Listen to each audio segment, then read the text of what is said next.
Beware, spoiler-phobes! You have stumbled into a storm of spoilers. This podcast is split into two sections. In the first calm section, Neil and I will cover the 5th episode of A Night of the Seven Kingdoms titled In the Name of the Mother, where we saw a brutal trial of the Seven that altered the line of succession, a depiction of lowest class struggles in Flea Bottom, and lots of vomiting in the mud in both locations. In the second storm section of the podcast, Neil will use his book learning and the preview for next week's season finale to tell us all if Sir Dunk the Tall was really bludgeoned away, leaving only Dunk of Flea Bottom. We're not ruining, we're enriching. The realm. Do you know what the realm is? It's the 1,000 blades of Aegon's enemies. A story we agreed to tell each other over and over till we forget that it's a lie. But what do we have left once we abandon the lie? Chaos. A gaping pit waiting to swallow us all. Chaos isn't a pit. Chaos is a ladder. Well, hello, I'm Dave Gonzalez, and I have not read any of the books in George R.R. Martin's A Song of Ice and Fire universe. And I'm Neil Miller, and I have read all of those books by George R.R. Martin, including The Hedge Knight, upon which this first season has been based. And welcome back after a long night to a storm of spoilers. As per usual, when we have an early episode, we drop an early podcast, and that means a gap for Neil and I, but we are happy to be back with you this week. Just a reminder, we'll be back next week with the finale episode for A Night of the Seven Kingdoms. Our podcast will come out on Monday, and then not stopping a beat, we will be hopping over to Monarch Legacy of Monsters Season 2, which has been teasing a new Titan that will fight both Godzilla and King Kong, which seems right up our alley, Neil. Very expensive looking show. Yeah, as I say, at the very least, it sounds expensive. We love it. If you would like to get in touch with the show, head on over to stormofspoilers@gmail.com. Shoot us an email. You can send us your questions, your well-meaning corrections, any theories you have regarding, at least for next week, our storm section is going to be more of a season wrap-up, looking ahead to some season 2 questions. So if you have any of those, we can answer them next week, stormofspoilers@gmail.com. You can also review us on the Apple Podcast app or Spotify, where you could also comment. You could leave us a 5-star rating, say whatever you want. We got a nice Apple review from Nicole that says, Dave and Neil are always a fantastic listen. So funny and insightful. The perfect companion podcast to anything they cover, but especially anything GOT. That's Game of Thrones. I also thoroughly recommend their Lost Rewatch series, The Storm, and truly everything they have done. Thanks, guys, for all the great listens over the years. Neil, somebody in our Dave and Neil Slack, patreon.com/Dave and Neil with Da7e and Neil, has just finished a full re-listen to the Storm podcast I saw this week. That's an amazing journey. 122 episodes of Lost and Lost Pod. Well, there's more podcast episodes than there are Lost episodes. So many more podcast hours and episodes as there are Lost episodes, and arguments, and we were in the middle of a pandemic. You can hear us go through the entire pandemic. It's wild. Yeah, the entire pandemic, having just what a time about it. If you would like to see our faces or see me representing House Aaron this week, you can see us at youtube.com/@ A Storm of Spoilers and youtube.com/@ Dave and Neil. It's Da7e and Neil. Beware that Godzilla is only going up on the Storm of Spoilers YouTube, because that's the show. So make sure you are subscribed there if you want to see our fun kaiju facts. And if you would like more of our content, including some fantastic Winter Olympics movies. We just watched Cool Runnings this week. You could join us at patreon.com/Dave and Neil, Da7e and Neil. And there you get at least 2 podcasts a week if you subscribe at the highest possible level, covering everything from movies like I was talking about to television shows. We are currently in the final season of our watch of Hannibal. That's season 3, and you could eat the rude with us every Sunday with a podcast at the highest level, but just at any level, you get access to our Slack and you could watch that episode along with us on Sundays. Okie doke, Neil, that's enough talking about this world. Let's teleport back to Westeros underneath our sigils. What happened this week? Well, Dave, this week in the Seven Kingdoms, the trial of seven is upon us. And as Prince Baelor explains right away, the object is to not die. Unfortunately for Dunk, his cortisol levels are high and he gets impaled, then knocked out in the initial charge, queuing up a flashback. We learn in this flashback about Dunk's life in Flea Bottom, his childhood friend Rafe, and the tragic circumstances that brought Sir Arlen into his life.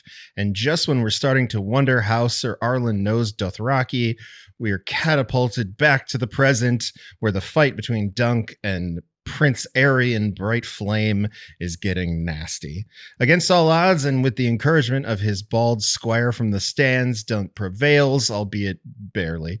In the aftermath, it appears as if Dunk will survive his many wounds, but the same cannot be said for Prince Baelor Breakspear, who lost a significant portion of his skull, probably, as he says, to the mace of his brother Maekar. As the Prince of Dragonstone lay dying on the floor of a barn in Ashford, we are reminded that while this began as a buddy comedy, it is and will forever be a George R.R. Martin story filled with tragedy, Dave. Yeah, what a way to go for a lot of people. Well, no, I'm sorry, just specifically for 3 people who die in this episode, I believe. Yeah, that's true. But I was specifically leading up to one of our Humphreys, the Beesbury. Sure. Who gets one line before going out, which is a pretty funny way to go, especially in a Game of Thrones series. But I do like that he gets a line. We go through an entire episode where I kind of forget about him. And at the end, Dunk's like, did anybody die? And they're like, yeah. Beesbury hit it pretty quick. Yeah, tough one for Beesbury. Sad time for House Beesbury, but really a sad time for a lot of great houses in this episode. I do want to start off, I think like a lot of people who have been following this season and who also follow the work of Catherine Van Irendonk over on Vulture. I believe I've referenced her on this podcast before as Cat Adirondack, so I don't know why you would know that I've talked about her before. But we've met Cat, excellent thinker about television, and she did a piece recently about how she is tired of these penultimate flashback episodes in prestige television, where right before our climax, we have to go back in time. And I want to acknowledge that while also saying I don't think this is a case where this frustrates me. Because in the episode, when we go back to Flea Bottom, that's, of course, very tragic. But for me, afterwards, when Dunk is sort of following Sir Arlen and becoming enamored with the idea of being a squire, we don't see him actually become a squire. But it mirrors in so many ways the way that we've seen Egg sort of glom on to Dunk. And it enlightens both why Dunk is acting that way towards Egg and sort of how both of these characters are similar but different.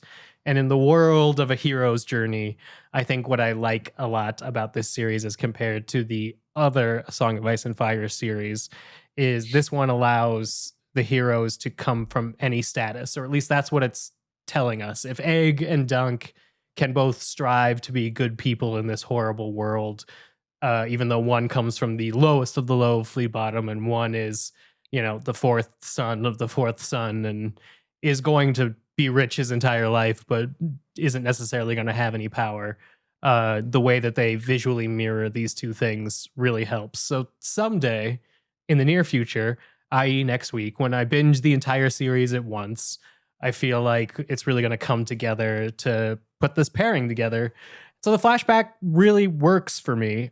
I'm interested from a non-reader perspective.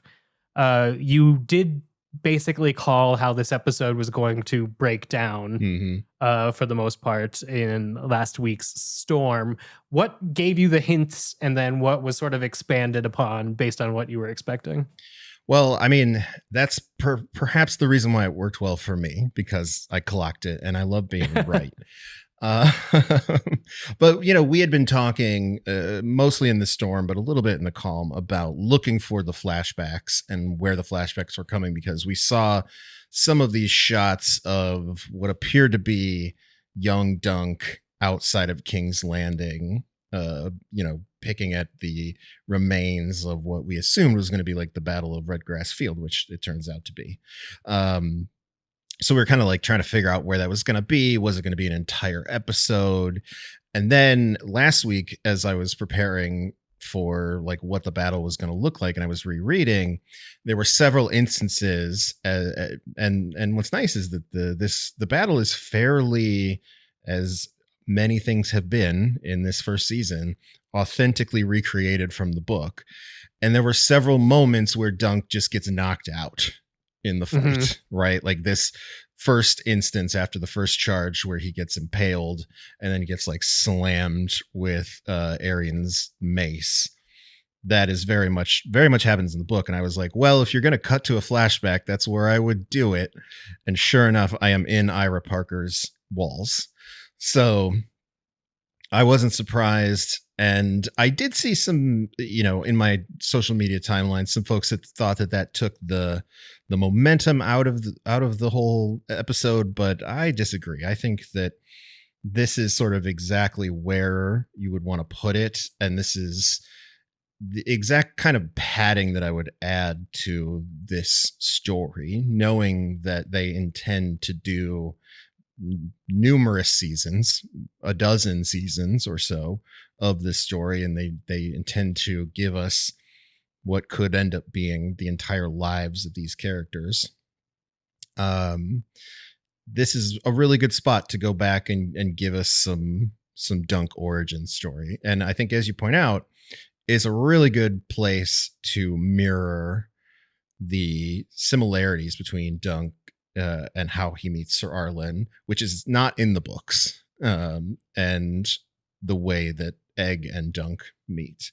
And I think that this is a really great example of a show picking its spot for where it's going to add something. You know, this is what great adaptations do. They are extremely faithful, which is what like 60% of this episode is an extremely faithful adaptation of not just the way the battle plays out, but the way the battle feels when you're reading it, where it is you're very locked in on Dunk's POV. You don't really get to see what's going on with everybody around him, just little flashes, right? And you don't really hear what happened to everyone else until after it's over. And that to me all played out exactly like it was in the books. And the rest of this is a really great addition, I think. And I was into it, and not just because I was right. It's also hard, I think, for me ultimately to dislike a well deployed flashback episode because, as we mentioned earlier, you and I have such a close experience with Lost, and that's every episode. Right. So like that structure really has some strengths that allow you to play to it. And I think in this one also, in terms of having that break when Dunk hits the mud for the first time and sort of separating that out, does allow for sort of like a re-claustrophobia. So we have that first cinematography choice during the charge to sort of like, and I love that the horse seemingly needs Egg to yell at him to charge a little bit, which is a slight, I would say, spicing up of the way it plays out in the book. Because again, in the book, we're getting it from Dunk's POV, and the way he perceives it is he freezes, and it is Thunder, the horse, whose sort of instinct takes over. Right when all the other horses around him take off, Thunder sort of figures it out first before Dunk figures it out, and then Dunk sort of snaps into place. So I actually like, especially because we got that whole extra scene with Egg training the horse, that it's a little bit of, because otherwise Egg's not very involved in the battle. The episode did a really good job. That was another thing they added that I liked, was keeping Egg sort of involved in all of the action, despite the fact that she's sitting in the stands, you know? Yeah, it's a really interesting show to be in one character's perspective for the most part, but also have one of the motions of the arc of that show being including another character in that perspective, which I think is what I was going at with like the dual flashback. But especially before like the horse charges, we get that fantastic zoom into like the back of Dunk's helm that then becomes his first person perspective. And then it's all chaos, and then he gets knocked to the ground. And then we spend I guess a relatively calm, not calm, but relatively calm flashback. And then you get to do all of those, I think, claustrophobia tricks again, and then have them be just as useful. I am also interested in somebody who in the past has been, I guess, critical of Game of Thrones usage of fog and dust to obscure things. Neil, how did you feel about, I think, this very intentional obscuring fog to sort of put us in that claustrophobic space? Is this an occasion where that effect works for you, or are you still wanting to see what's happening in the background? I was a little torn going in, right? Because there's a part of me as a book reader that never got to see, you know, or read, I guess, what was going on around Dunk. And I kind of had potentially hoped that maybe the show would have like an ambitious oneer that would go around the battlefield and maybe show us, for example, the two Fossaways beating up on each other or something like that. But in the end, I came back to the perspective that it is better for us to be locked in on Dunk's POV. And I do think that we get to see some things that are hugely important, right? We see Maekar, sort of screaming out for his child and sort of freaking out and swinging his mace around and hitting somebody in the head with it, and maybe delivering what will turn out to be the most fateful blow of his life. And so like we get to see those in sort of in the midst of this fog. But if the rest of the battle's not covered in fog, I think it would take away from the chaos of the moment, the chaos of Dunk's experience. And I think that's the more important element here is it's more important for us to be immersed in Dunk's claustrophobia and for our cortisol levels to be also raised alongside his than it is for us to be able to see everything. This isn't was that season 2 of House of the Dragon where they were using just terrible digital dust effects to just kind of cover up the seams of some rough CGI. This is more of we're using this intense fog effect for dramatic effect. And I think it works really well because you can see from end to end, this episode has a plan of where it wants the audience's perspective to be, and it executes it all the way. And I think that all of that helps really set up the big gut punch at the end. Yeah. So I guess, Neil, I will give you a choice here. Do we want to go flashback first, or we want to go Breakspear first? Well, let's talk about Baelor first. Okay. Because I think this is, obviously I think this is going to be, well, okay. So this is the thing. We talked about this in the Storm a couple of weeks back about what was going to be the most memorable thing of this season and whether it was going to be the Egg reveal that he is a Targaryen. And I told you, I was like, well, there's something else. There's something else coming that I think people are going to remember. Do you agree with my assessment that this is going to be the thing? I believe so, yes, because it's, I think, more complex now that I've seen it than I was expecting it to be. I mean, in my mind, going into the season, this is like Ned Stark level season 1 stuff, where it's like you kind of don't see it coming until it's about to happen. I mean, this one very similar to Ned Stark. You don't see it coming until it's like happening, So Right. I think that it really is one of those all-time great George things. And it similarly in the book, it's like it just kind of comes out of nowhere. And it's the dialogue, the way it happens is all sort of exactly the same in the books, and it is equally as horrifying and frustrating as a reader. So yeah, I think the thing that I got, or at least that I don't imagine you would get in the story here, is the hit from the mace happens in between Aerian's submitting on the ground and then actually submitting loud enough for everybody to hear. And like those sorts of things, the complication that we hear at the beginning of the Kingsguard, kind of can't do anything to the king. So the king's going to, or not the king, the prince. So he's going to attempt to act as a shield in that sort of way. Mhm. All these things complicate it.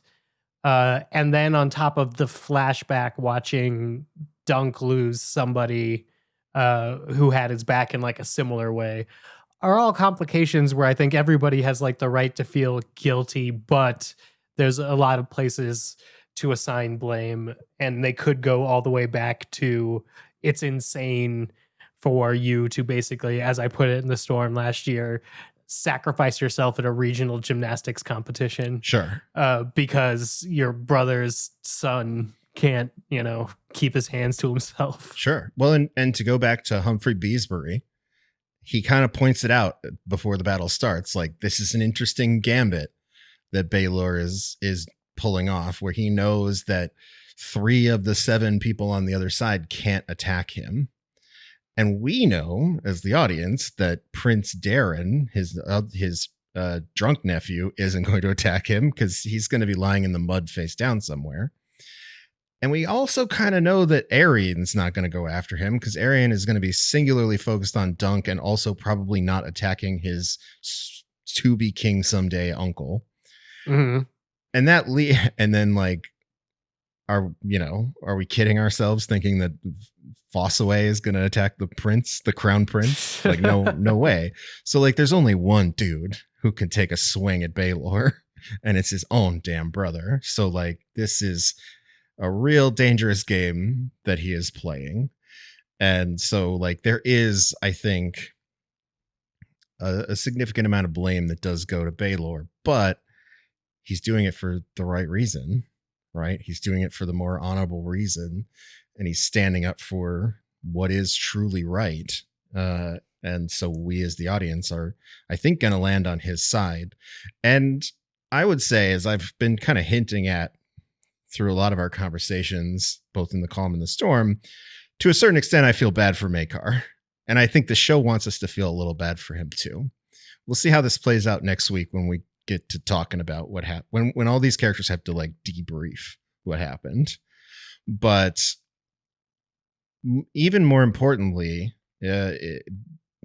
than the fact that this happens between Aerian sort of starting to give up and officially giving up, is that we also see Maekar turn and sort of realize that Aerian is in trouble, and he sort of panics, right? Mm-hmm. And it's then when he kind of is taking some wild swings at everyone around him. And that might have been the moment where he killed his brother, right? In his passionate freak out moment over wanting to protect his son, which, that is a complicated situation in and of itself, because I get him wanting to protect his son, but also his son is kind of a piece of shit. So, what are you going to do? Yeah. But let's talk about, we have a Raven on this subject because I want to talk about the medical accuracy of this situation. Sure. This comes from Phelan, many time emailer, always appreciated. Phelan says, I can't believe I'm going to read this because this is some absolute slander against one of my favorite characters in this story, but I'm gonna go with it here, Phelan. He says, if there is a secret villain of this season, it's Steely Pate. This whole time I'm thinking, oh, thank the 7. He found an armorer with reasonable rates and a heart of gold. In reality, he made him sell his horse, charged him more money than he's ever had, and sent him out with no breastplate and some dogshit airsoft armor that does not prevent stab, nor slash, nor bludgeoning. Not to mention he almost killed Dunk with boiling oil, and then he kind of fucking killed Baelor too. You're a shit armorer and a worse field surgeon. Now listen, I understand wanting to direct our anger somewhere. But I do think that if we're going to direct our anger about the death of the crown prince, who would have made a great king, I think we can say pretty solidly at this point, even only having known him for a few episodes, he would have been a pretty great king. It is at the members of House Targaryen, right? Like they did this shit to themselves, as is true throughout most of their history. They are the architects of their own demise. So I don't think Steely Pate is responsible for killing Baelor. Also, I read into some of the sort of medical truth about this situation, and what Baelor what happens to Baelor is what would normally be called a depressed skull fracture, where his skull fractures and then a piece of it comes off. And even with modern medical treatment, even if he were able to jump in an ambulance and go to the pit, they would have had a very tough time saving this guy. Now, did it accelerate him actually dying by pulling the helmet off? Yes. They would have probably needed to keep the helmet on in order to be able to save him in any way. But they don't have the medical technology to save him either way. And I don't think there would have been any real way for even the best maester to know that pulling that helmet off was going to cause this situation. I mean, maybe there's a situation, but like they don't have neurosurgeons in Westeros. Right. And like the best they could do is like wrap it up. I would say that from what I can tell, and again, I'm not a doctor, the best they would have been able to do is get the helmet off without pulling part of his skull off with it, wrap it up, and he would have died several days later. So I think, for the dramatic effect, Steely Pate probably did the right thing, which is he pulled it off as the prince requested. And then, the dragon falls into Dunk's arms, completing the prophecy of Darren's dream. And, we all get to be extremely sad about it. And he doesn't die several days later, which reminds me, they do say in that scene that Sir Humphrey Harding also died in the first charge, which is a change from the books. In the books, he does die, but he's injured and he dies like hours after the fight. So they killed off both Humphreys on the battlefield, which, I guess that was the true Humphrey Bowl. Yeah. Well, I saw dying immediately. the Humphrey with the broken leg fall off his horse, and I remember him saying, "As long as I'm on my horse." So I was like, "Yeah, that's probably bad news for you, my man." That's that. That's a bad thing. So I don't want to put any blame on Steely Pate. He did his best. He literally just met Dunk. So I think he did cut him a deal to a certain extent on the armor. And that armor did save Dunk's life. Like the chainmail several times did save him from being completely impaled. And, maybe the boiling oil thing was a bad idea, but, luckily cooler heads prevailed. Yeah. If I buy a gun and I get shot, I don't go to the guy who sold me a gun and is like, fix my gunshot wound. That's not how logic works. That's true. Dunk definitely needed a maester and not an armorer at that point. But I'm glad that Baelor, one of Baelor's last bits of wisdom is to use the wine because it'll be a disinfectant. So that's true. Dunk will be okay. Have you ever watched, what is it, Forged by Fire, the reality show where they make guys make swords? Yes, it's awesome. So I was watching some highlights on YouTube, some like montages of that, and it really like drove home to me, like if any one of these swords is just like a little bit wrongly made, Dunk's going to be able to parry that sword's blow with his chainmail, just with the chainmail he has on. Mhm. And like, he got war lanced, not lanced. And my understanding was, Steely Pate was primarily making armor for him to enter the tournament where he would beat somebody and therefore get better armor through the process of competition. Sure. So I understand where Phelan's coming from here. I'm a little more concerned about whoever's smithing the Targaryen armor and making those ridges. Are those ridges structurally sound? Is it smooth on the inside? Sure. Like, why is this able to, am I looking at for Baelor, am I looking at like a impact injury where like a football player, most of the damage is being done by my skull hitting the inside of the helmet, not so much the helmet being hit? Or am I looking at a helmet that gave a little bit, that had a little bit of give, and it just had a little bit of give for the wrong? I think I have an type of answer weapon. for this. Okay. I mean, the other thing I wanted to point out on Dunk's armor is that, he did take a number of hardcore injuries, but he also took a lot of shots in that fight with Aerion that did not go through his armor. So like, Yeah, the he last one's deflected like a downward sword motion that hits his collar armor. yeah. And like, if he would have hit the head with that would have been it for Dunk. But Right. that's ultimately what ends up being. So he was able to what take gets- a number of shots and survive them. And Dunk's still alive. So, that's a pretty good advertisement for Steely Pate's work. On Baelor's armor, it is important to remember, or I guess the show hasn't really pointed this out, and I wonder if they're going to address this. This isn't also is not a Stormy thing, so I don't feel weird saying this in the column, because we've seen this armor before. This is his son's armor.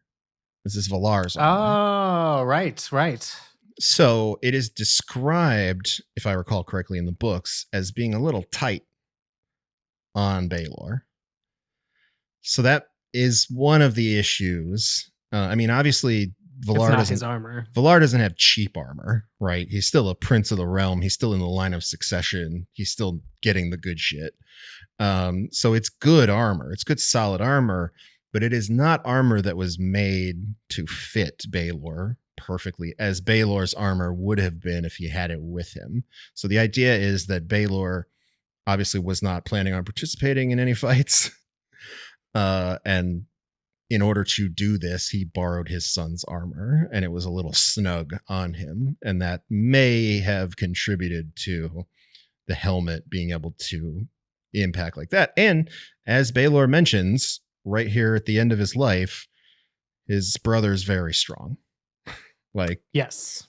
his brother is a big, he doesn't look it because he's just sort of sulking around through most of this that we see of him previously. But these dudes, that battle that child Dunk is picking the bones off of in King's Landing in the flashback, these two guys were two of the main heroes that won that battle and put down that Blackfyre Rebellion. Like, they led the way as young men. So they are both known as fierce, strong, significant warriors in their time.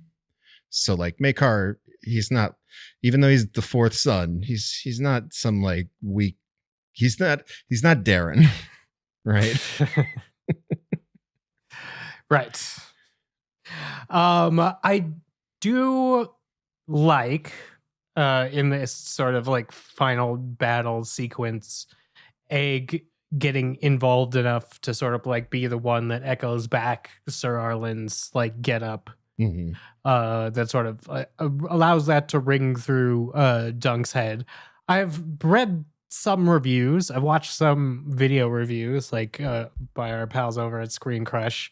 What do you make of this like moral we have of needing to be like have individual strength? Because it seems like every time Dunk needs to get up here, it's like a well-meaning wish that somebody wants him to get up, but whether he's stricken with dysentery or having had the shit beat out of him, it ultimately has to be Dunk. So what do you think the show's saying here about, like, I don't know, is it Batman? Is it Why Do We Fall, Mr. Wayne, so we can learn to get back up? I mean, it could be a little bit of that. And I will go back to some of the stuff that we talked about at the very beginning of this season, which is that one of the core themes here is, what does it truly mean to be a great knight?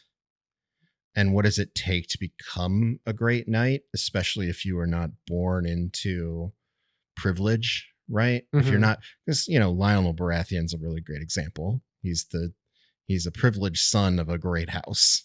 So he kind of had the path laid out for him to become a great knight. Same with Aerion. Like, if they had the interest in becoming a great knight, they were going to become a great knight. But Dunk needs a little bit of help. And I think that this is illustrative of how Dunk needs the right support to become the person that Joffrey reads about decades later as being a great knight of all time, and yeah, so I think that's going to be a recurring theme, if this show goes on for many seasons. As great as Dunk is, as strong as he can't reach the heights that we hope he reaches without some help, right? He especially not without someone like Egg at his side, Right. No, I do like that Dunk is a second, and maybe that's our perfect transition point to our flashback.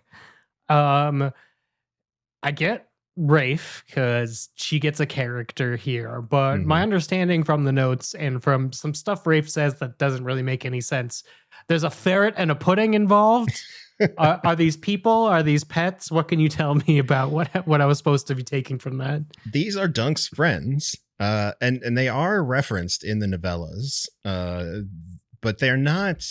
It's interesting because they're referenced in passing that Dunk had 3 friends in Fleabottom: Rafe, Ferret, and Pudding. And they never specified sort of more than that. They just kind of were names. And he doesn't really tell a whole lot of stories about them. So I guess a lot of people assume that it was like 3 boys that Dunk hung out with. But I like the maybe adaptation choice of making Rafe maybe his first love potentially, but also more of a platonic coworker friend. Right. Like they're a band of thieves together. But it also could have been Dunk's first experience with love and loss. And so, yeah, so I mean, this is the little gang, and this is sort of a thing that seemed to be fairly common with, orphans in Fleabottom. They formed their own little gangs, and that's how they survived.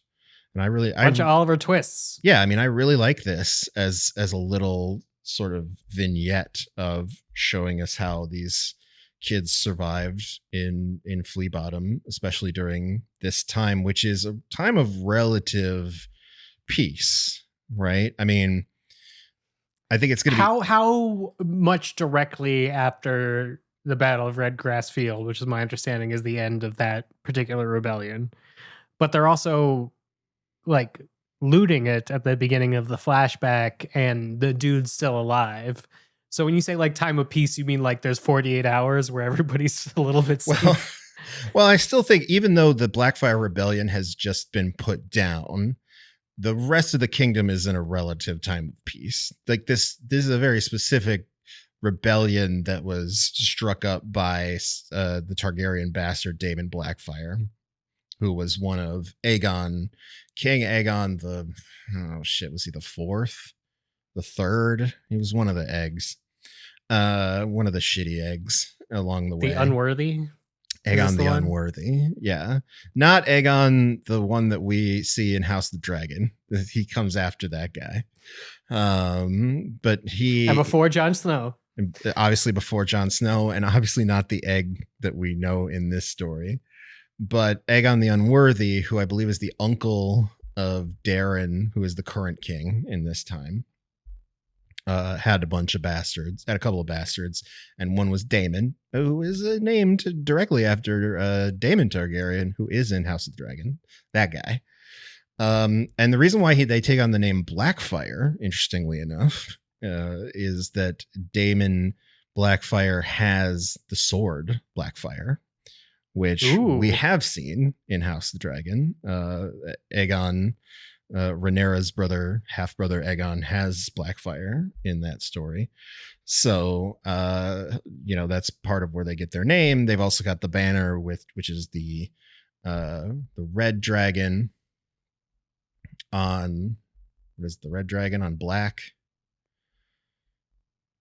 It sounds right, based on our changing conversation. It's the black dragon on red. The main House Targaryen is red dragon on black. Oh, I should know that from all the Oreos I ate. The Blackfyre is the inverted colors. And it also, notably, the Blackfyre banner the dragon has 4 legs versus the Targaryen banner, the dragon has 2. Just for dragon versus wyvern. We're back. We're back to dragon versus wyvern. So it seems that this would have been pretty much right after the Battle of Redgrass Field, which was the end of this Blackfyre Rebellion. And this is where Daemon Blackfyre dies. His 2 children die. He has twin sons who die. They are put down by a combination of Baelor, Maekar, and a dude named Brynden Rivers, who was more colloquially known as the Blood Raven, who we have also met in a way. He becomes the Three-Eyed Raven much later in his life. But at this point, he was just a dude who was the Lord of... What was he the Lord of? He was the Lord... Well, I mean, I guess he was Lord Bloodraven. Nice. Anyway. Maybe we'll hear more about this gentleman. He was Brynden Rivers. He was a bastard of the Riverlands. And so they put down this rebellion, the first Blackfyre Rebellion. There are many more to come. And this...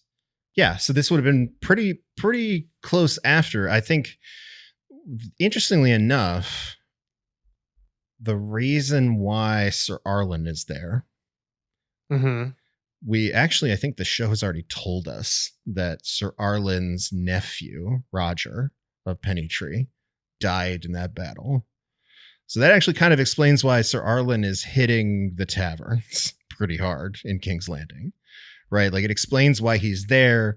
It explains why he's getting drunk, and it explains why he pretty much leaves shortly after. Right, like he's not going to hang around King's Landing forever. So, can't you see his grave when he's sleeping and Dunk approaches his camp for the first time? Can you? I must have missed that. I think there's a grave by the tree. I mean, that would make sense. He's sleeping on, and that would be Roger Pennytree.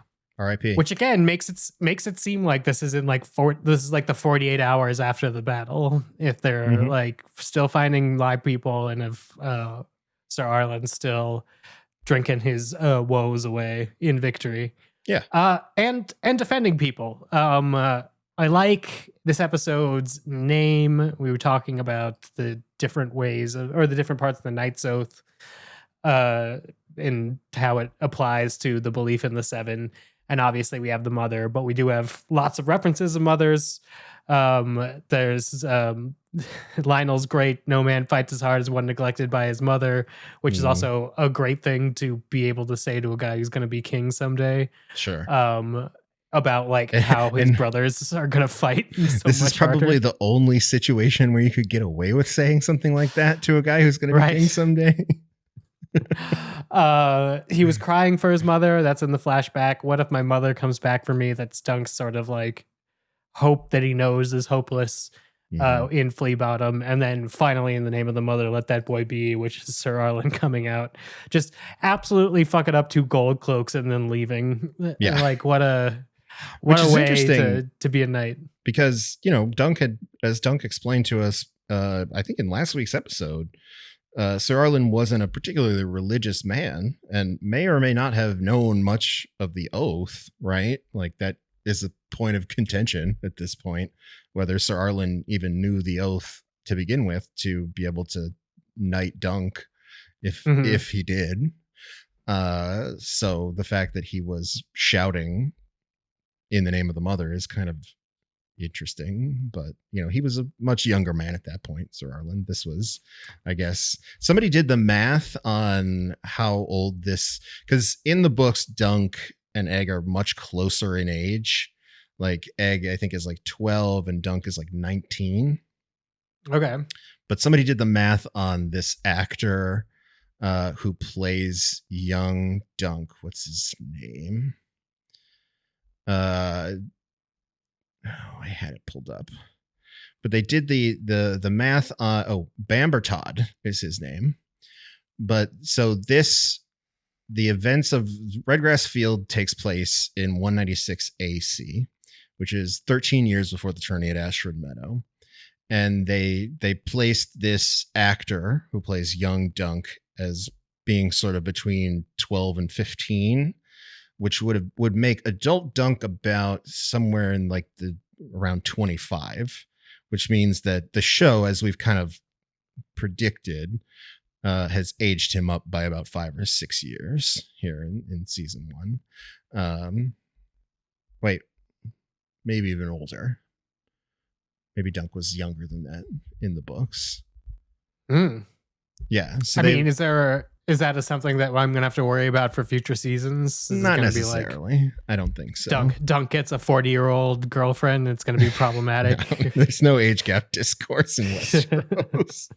I don't think, even though, and I think this is a lot of really there because of they kind of couldn't cast like a 17-year-old to play Dunk, right? They needed someone who was extremely tall and an adult. So they just kind of had to age him up. And I do think that we still kind of get the idea that they're not that far off in age. I think that if they are able to go the distance of like 12 seasons, eventually they will just appear to be the same age, right? Because eventually they're just going to be two adults. Right. Like eventually there's Dunk will be, 40 and Egg will be in his early 30s. And they're just going to be two dudes. As somebody now in my 40s myself, yes, absolutely. A 10-year age gap plays completely differently. Yeah. Once it's just two dudes. So this is probably the only, well, I guess these first 2 seasons are going to be the only place where it really matters. I got some questions about that early looting scene. First of all, just an observation. I'm sad that Dunk in his many travels with Sir Arlen never learned any words, because it seems like that's something that he happens across death a lot. Sure. And here, Rafe sort of establishes that words are only for highborns, which is maybe why he doesn't even attempt to say any words to Rafe. But then it's very sad where it's like that's where we picked up with him and Sir Arlen, is he still doesn't learn the words. Does make me wonder if he learned any Dothraki though. It does, yeah. The Dothraki singing was thank you subtitles, for letting me know that was Dothraki, because it has been literal years since I've heard Dothraki spoken aloud. So that's pretty cool. I wonder if Dunk has any fluency there. But we see some Lannister flags on the ground. And I believe the gentleman they find has like a Tully emblem on him. But either way, they say Rafe says he has a seal, and if they could bring back the man with the seal, they get some sort of payment.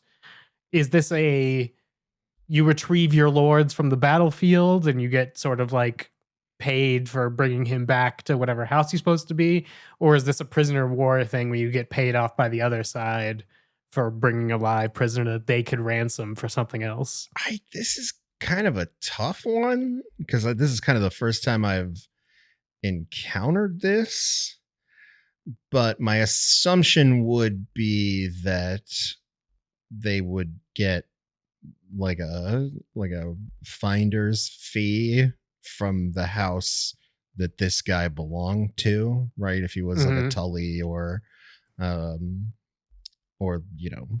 if he was House Aaron was at this battle, like if he was a Knight of the Vale, maybe the Yeah. Vale would pay you for bringing back one of their knights in good health, right? I don't know if this guy is going to recover either way, but But then we see that guy with who I'm told, thanks to you, Lord Stoke, or somebody serving House Stokeworth, which is the goat cup.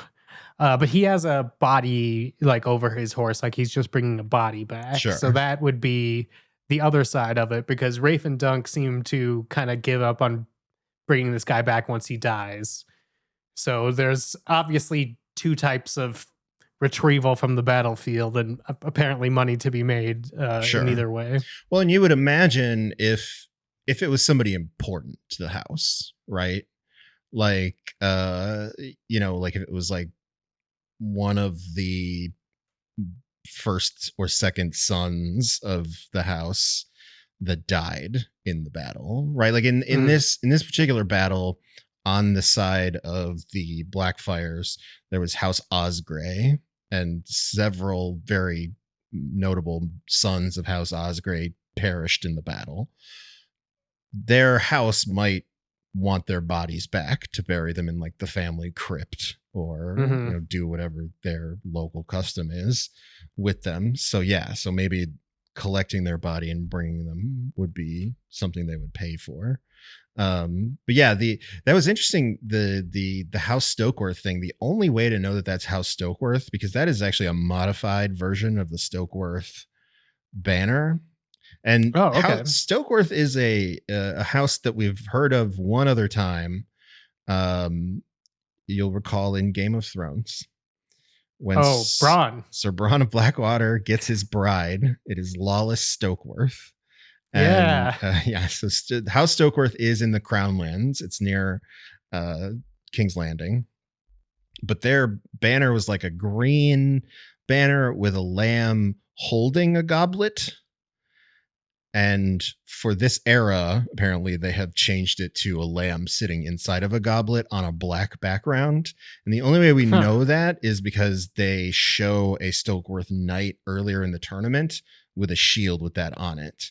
So I guess, 12 years ago, they had the same sigil. So this is the show taking a little bit of liberty and making their sigil look a little cooler, because, they're like just a lamb holding a goblet isn't maybe as interesting, I guess. I mean, we live in a world where the Fossaways exist, so lamb holding a goblet, at least, that lamb's drinking.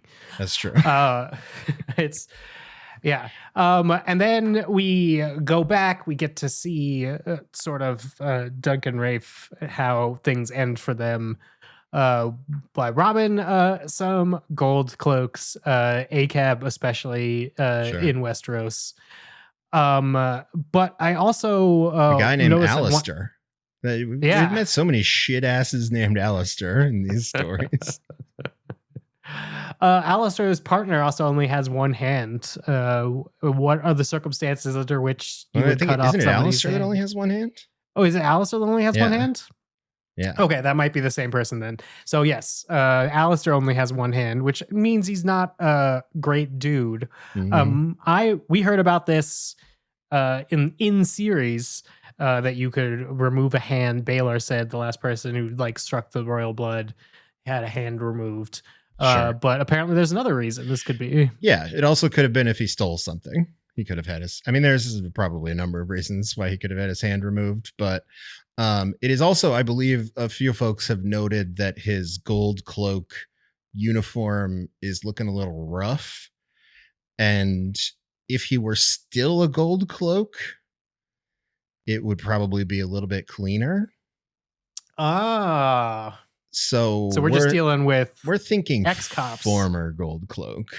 Yeah, we're thinking maybe dishonorably discharged cop who maybe did, maybe he did strike somebody as a gold cloak.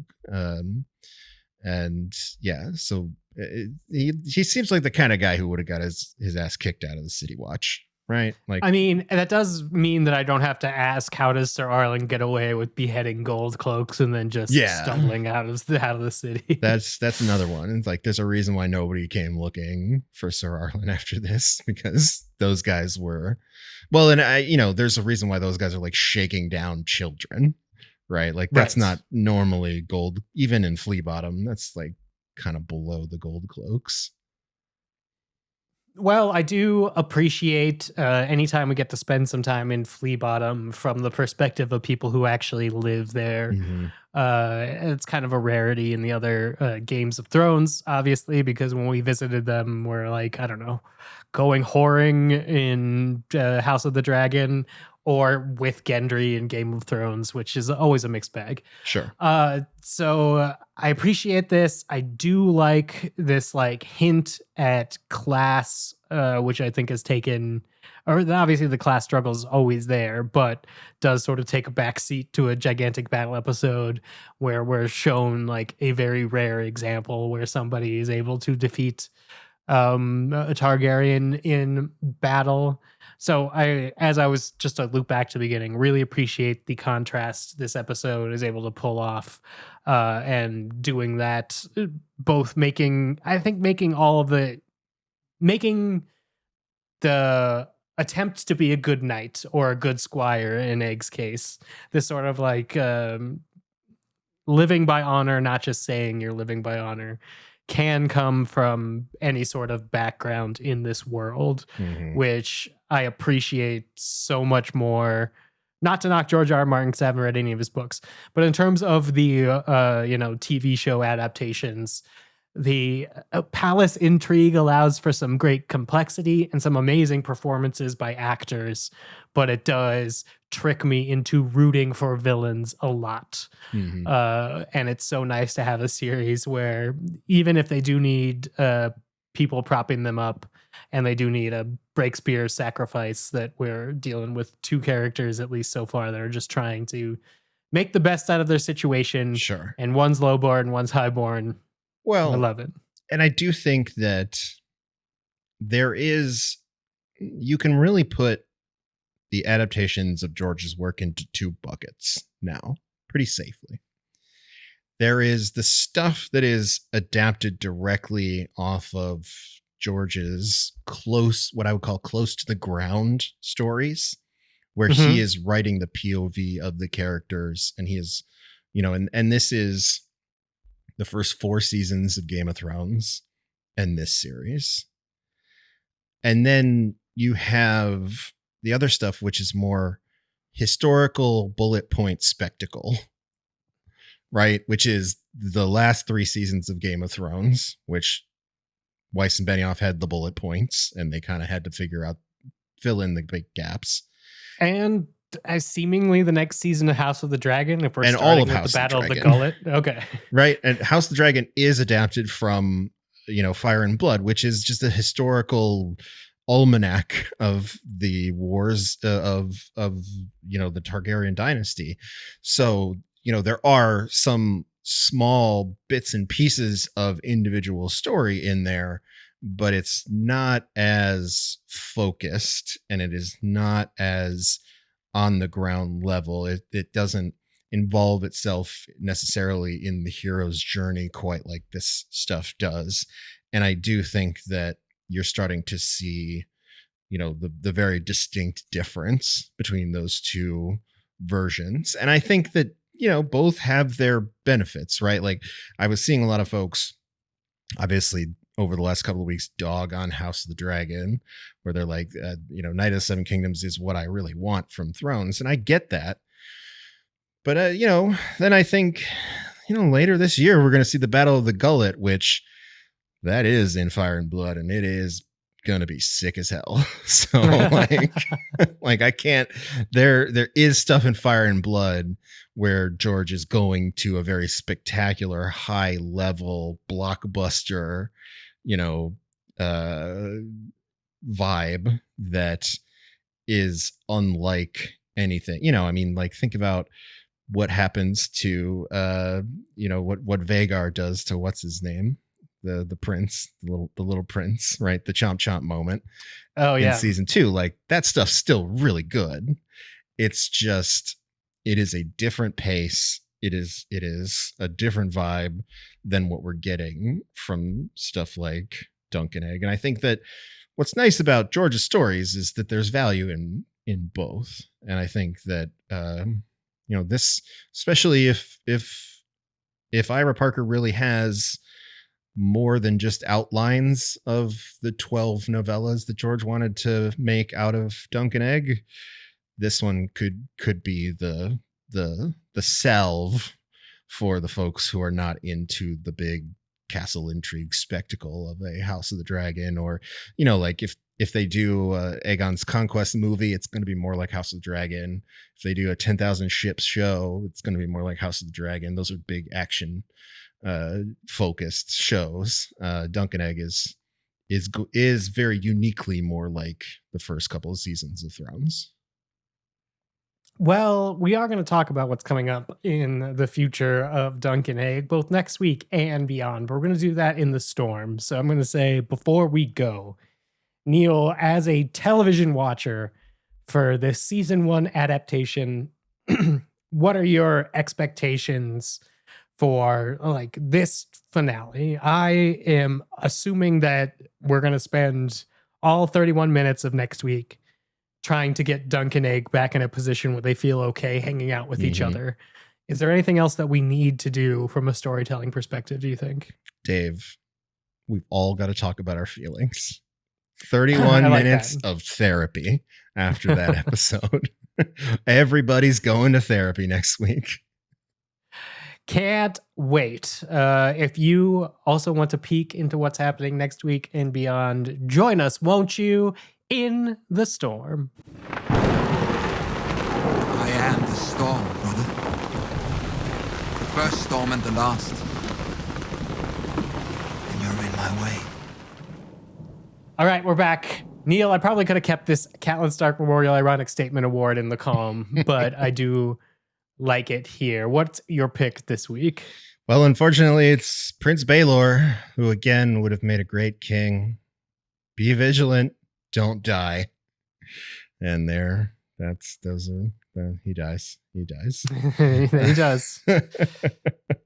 I mean, you could also use Dunk's, everything Dunk says to him right before he dies, which is like, I'm your man, his basically pledging his loyalty, which is really interesting because Dunk has sort of spent this entire time thinking about what kind of knight he wants to be and thinking about the role of a hedge knight and whether or not he would want to be aligned with any particular house. And you see, especially thanks to this great kindness that Baelor does for him here and standing up for him, that Dunk would basically have laid down his life and become a knight of this prince. So I think it puts Dunk in an interesting place because he seemed to be pretty sure of what he wanted to do next with his life, and now he's pretty unmoored. It's real Wookiee energy is how I would put this, because my entire life I was told that Chewbacca and Han Solo were bound because Chewbacca had sworn a life debt to Han Solo for something Han Solo had done for him in the past. And then the movie Solo came out, and that thing was rescue him from a muddy pit. Sure. And I'm like, that's all it takes for a life debt, right. Chewbacca? This is life debt stuff. Yes. But now Dunk is just going to have like life guilt instead. Right. So what are you seeing on the Next Week On trailer with that in mind? Well, interestingly enough, Dave, they put a lot in this Next Week On trailer that I would consider to be like stormy. When they put the Maekar stuff in, I was like, isn't that just the end of the series? 100%. That is like how it ends. And I was like, that's pretty weird to throw that in there. But I mean, I think I know why they did it, because I think that the show, for whatever reason, the HBO marketing geniuses want there to be some sort of doubt going into next week, whether Dunk and Egg are going to be friends after this. Mm-hmm. But it would be a pretty fucking short series if they broke up after this, right? Well, I mean, yeah, that's, I guess, leads to one of my questions. Just like, in the world of television, this is a television adaptation. They are going to do a season 2. Mm-hmm. They're already shooting it. Yeah. Do they shift a narrative to have some sort of cliffhanger? Does the sworn sword begin in a way where like Dunk has to find his way back to Egg? No. In a way that they could no. It begins and they're just not at all. Okay. There's a year and a half time jump and they're still together. Like the way the Hedge Knight ends is like they're together.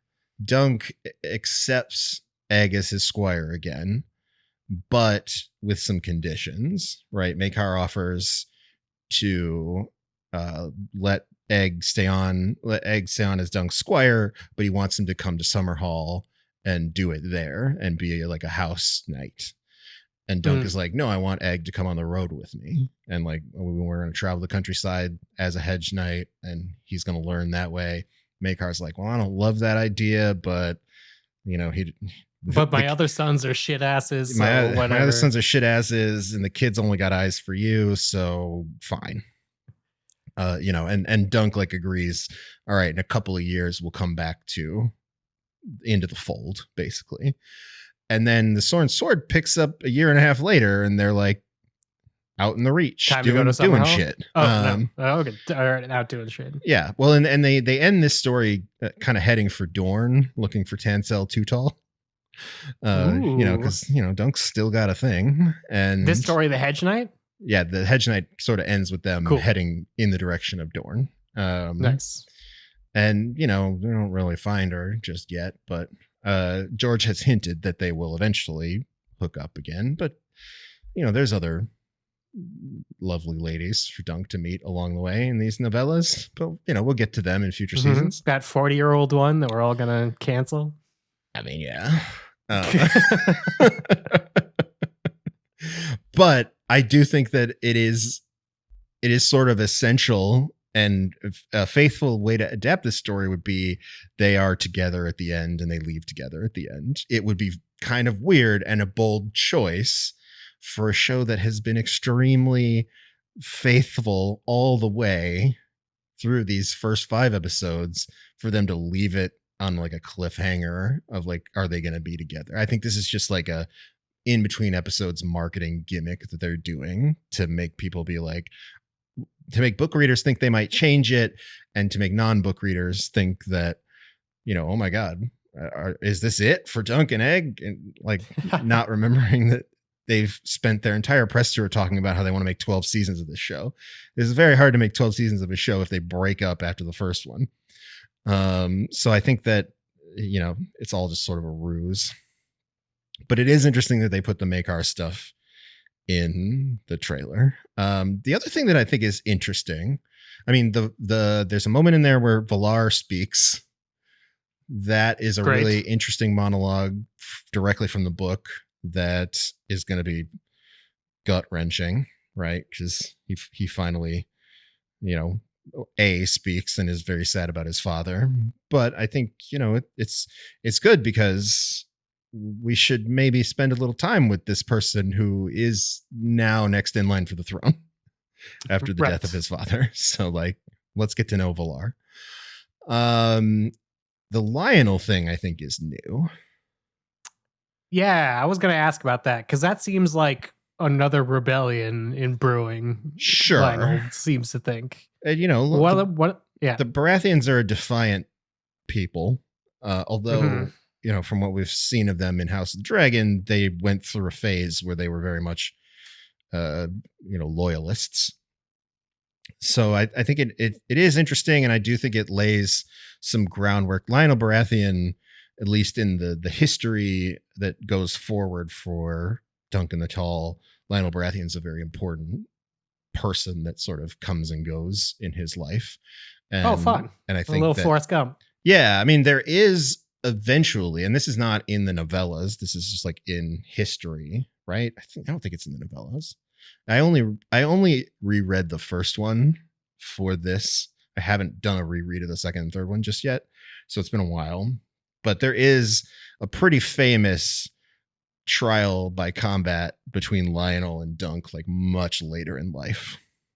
So, and it's part of Lionel sort of turning on the Targaryens a little bit, but it's like way later, like decades from now. Right. But it will be interesting to see if they're planting that seed early on. But I do think that's it.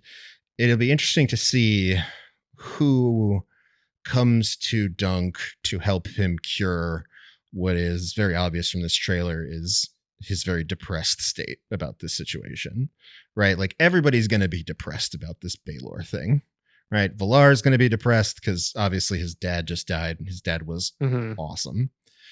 Dunk is going to feel extremely responsible for what happened because he kind of is.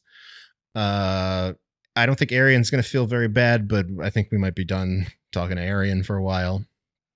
But then also Maekar, I think, is going to feel the worst because he literally did it. So, and I think that there is some really, really good dialogue from the books that they can just lift right out from Maekar. That's going to be heartbreaking. That, like I said, I mean, you know, I've been hinting at it all throughout. I do walk away from this first novella feeling a little bad for Maekar, right? Like he's kind of he's obviously a bad dad because he's raised some shitty sons. But he is also the fourth son of the king. He is overshadowed by his older brothers. He's put in a really terrible situation by his shitty sons. He's a widower, right? Like some bad shit has happened to this dude in his life, and he didn't ask to be in this position. And it is sort of an accident that he kills his brother, and then it becomes his legacy for a long time that people are going to remember that it was him that killed his own brother, and that only compounds things as more tragedy befalls the family as the years go on here, right? Well, then that leaves me, as we know here in the Storm, eventually Egg becomes king, and it takes a lot of terrible shit happening in order for that to happen. Right. On the perfect pivot point, I have one more Storm question before we move on to some maybe spoiler things that happened around this episode. This series, I think, did a really good job revealing itself being about like this Baelor moment. And I do know that eventually we're going to get all the way, presumably, to Egg being king. And we've talked in the Storm about trying to reignite dragons and causing this huge fire. Sure. Like way later every season life.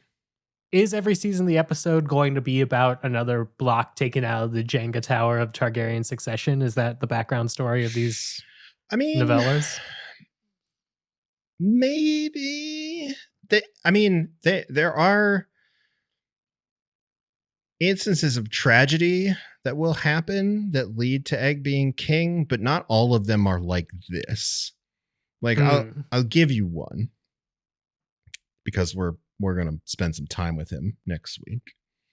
Valar, right? He's next, but obviously he doesn't become king. He basically dies of Westeros's version of COVID. Like he gets sick. Cool. So like he doesn't die in a tragic way where he gets kinslayed. Right? He dies from like a sickness, like a plague that goes around. So it's sad, obviously. He dies at a young age, but he doesn't, it's not quite the same way that like Baelor goes down. You know, and then that of course eventually leads to Maekar being king, and that is kind of a sad reign because you can imagine people's political takes when Maekar becomes king, and they're like, well, didn't he kill his brother? Like, do you think he did that on purpose? In hindsight, this looks curious. Right? But like, you know, he didn't, he obviously, we watched this happen. He didn't do it on purpose, and he wasn't directly next in line anyway, right? Like Valar, that's what you were talking about, the difference between being on the ground and just having a sky view of historical events. Yeah. Because in theory, Maekar did kill his brother and then took his place eventually. The Fire and Blood historical version of this, you could look at it and be like, oh yeah, Maekar killed his brother in their 40s and eventually became king. So like obviously he did that, but like no, at this point, he accidentally killed his brother. He feels terrible about it. And now his nephew is going to be king. And that's it. Like he doesn't have any designs. I mean, I think at this point, if Maekar could just like go live quietly and never be heard from again, that's probably the path he would take. Like he's not feeling great about the whole life situation. So, but, unfortunately, I'm just a little worried this becomes another show about the Targaryen succession, which I'm very much liking it for keeping that on the side. I think that, well, I mean, obviously I don't know what happens from novella 4 through 12, but my perception or my expectation of it is that, at least based on novellas 2 and 3, is that a lot of it is spent with Dunk and Egg away from the castle intrigue. Okay. And is spent with them because, the reason why ultimately Maekar is amenable to this idea of Egg going out into the world with Dunk is because he obviously sees what living inside the castle walls has done to his other older children, right? Mm-hmm. Darren's a drunk, bit of a fail son. Arian's a piece of shit, right? Like neither of those kids would be very good kings. Aemon, he's a nice kid, but he's more scholarly. Gonna be a maester. He's bookish. He's gonna be a maester. So like, Maekar doesn't know it yet, but Aegon is his last best hope at producing a Targaryen that can be a good ruler. So by sending him out, by sending him abroad to study, like on a backpacking trip through the countryside, is actually a really good thing for Egg.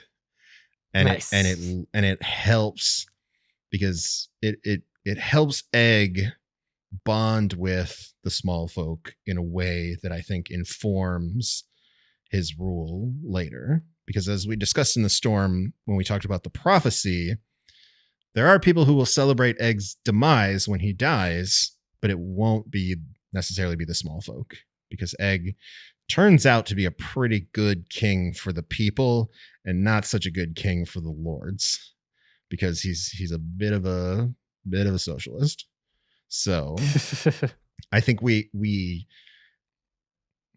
if my expectation is correct about where these stories go, we're going to spend a lot of time with Egg learning the plight of the small folk, which I think is really great for this series, because I think that's one of the things that's really appealing to people about this first season. Yeah.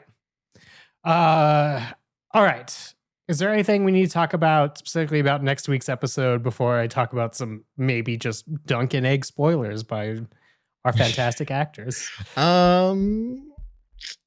I don't think so. I mean, at 31 minutes, I kind of expect, my expectation is that if they're going to add anything, it's going to be a little bit more of Baelor's funeral, because there's not a ton of that in the book, but I would milk that if I was the TV show, just because that shit's going to be super sad, and why not? Who next week farts, shits, or vomits? Ooh, I don't know. That should have been a category this entire time, and it definitely will be for season 2. But yeah, I was unaware how important that would be. Who has a bodily fluid movement? Yeah, I don't know.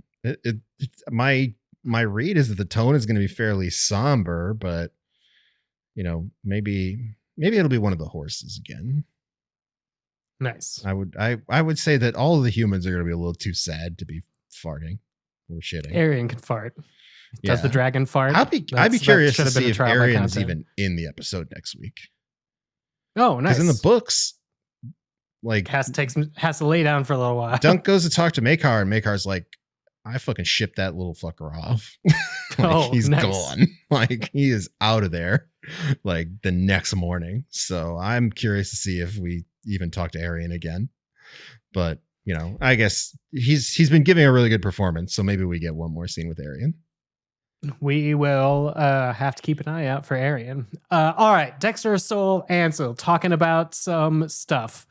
One of which I came across my timeline at a Comic-Con event. I believe Dunk was talking about basic parts of his performance on The Witcher or some such, and Dexter seemed to imply that there was something they weren't allowed to talk about with Henry Cavill and was quickly cut off. But the gentleman, Claffy, who plays Dunk, posted on his Instagram just to clarify the thing Dex said was referring to interview had nothing to do with Henry Cavill coming into the show or the Game of Thrones universe. I wish. Complete misunderstanding, crying emoji. Hope everyone enjoys the trial of the seven. Neil, do you believe this? I know that we were thinking, or at least when this started gaining popularity, that we were looking at maybe Henry Cavill is the Black Dragon in a flashback for the Blackfyre Rebellion. Sure. That's what in a terms lot of of like people this episode.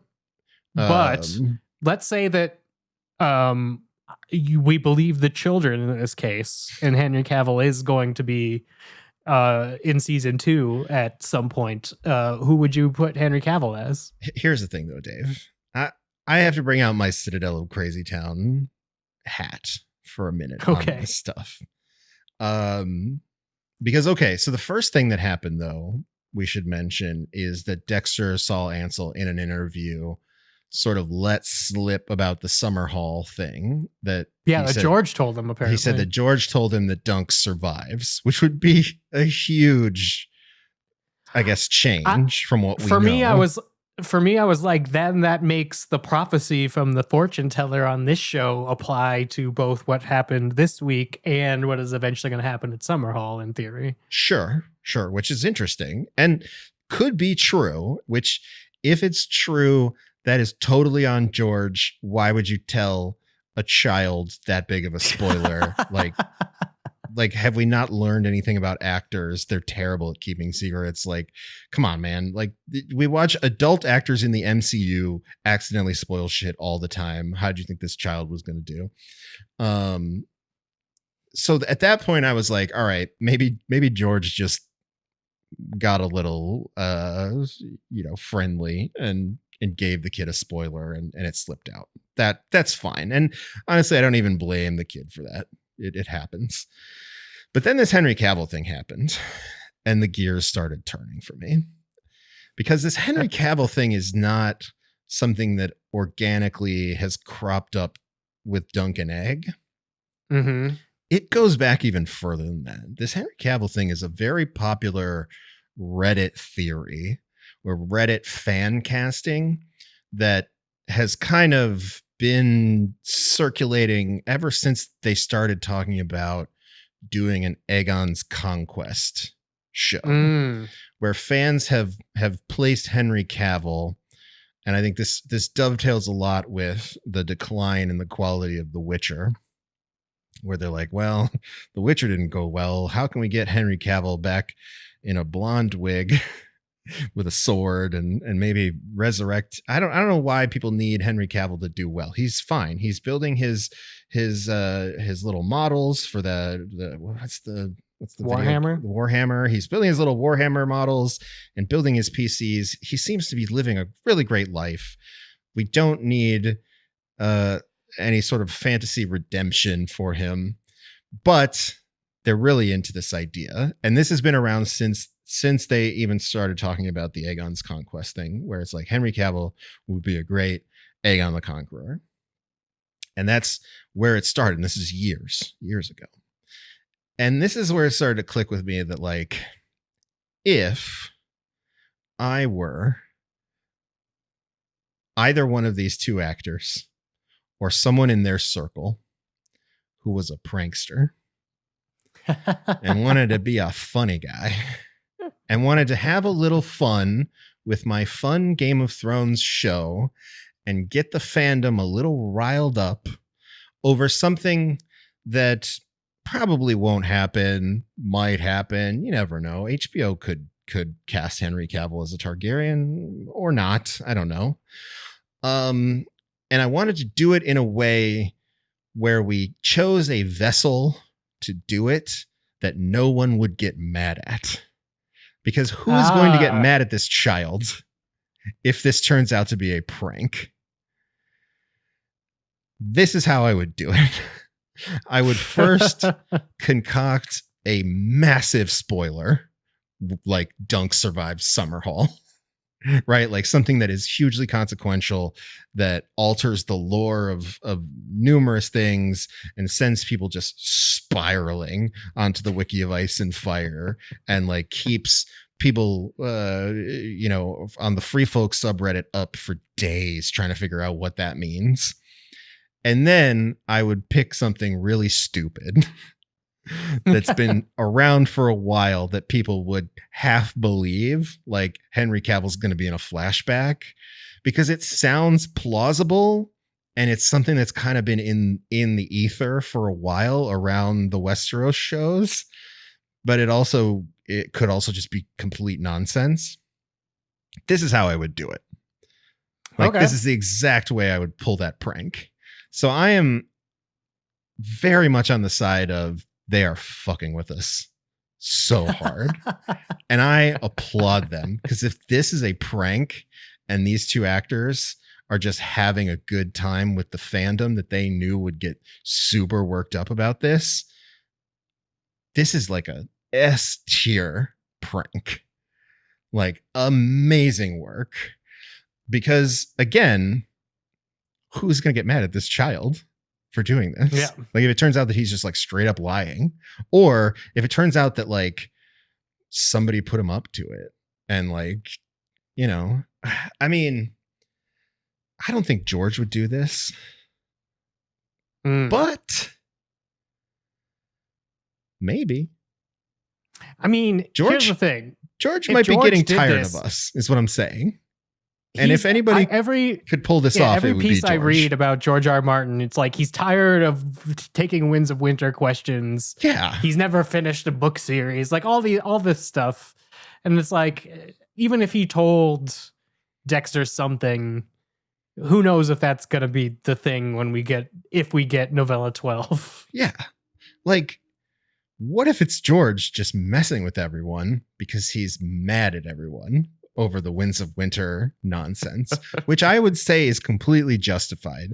Even as someone who has given George a really hard time and said, I don't believe he's ever going to finish that book, I would take this one and you got to give it to George.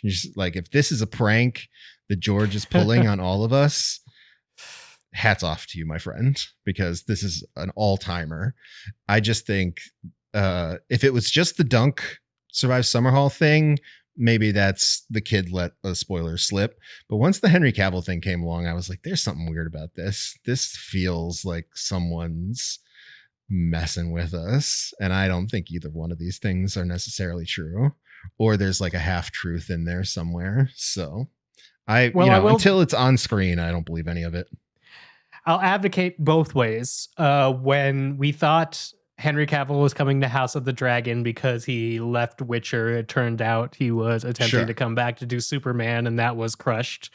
So that was a time that happened before that even the industry seemed to be lining up for him coming to House of the Dragon. Let's not get Henry Cavill's hopes up, is what I'm saying. Right.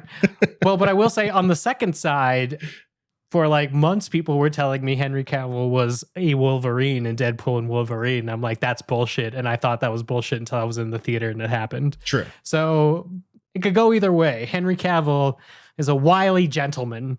Sure. Who, which isn't that one coming back too? Aren't they now? Is what? Isn't that also coming back as a rumor that they're going to put him as Wolverine in like the new batch of X-Men? I feel like I saw that floating around somewhere. I mean, they've established him as in there. Who knows? Part of the reboot of the X-Men is going to include the Cavalrine, and it's like, oh my god, stop this, Neil. It is February. We cannot talk about Avengers Doomsday yet.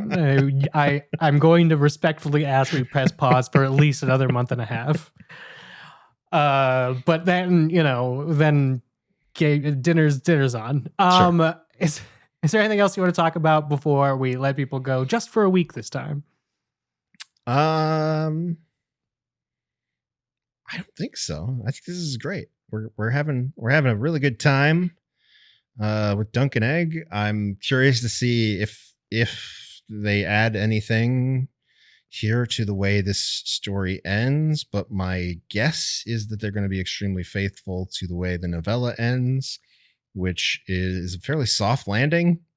So I think that, we're not, it's the hard part, the goopiest, most gut wrenching part is over. And kind of like some of those early seasons of Thrones, the finale will be one that sort of releases the tension a little bit and maybe sends us off on a slightly hopeful note for next season.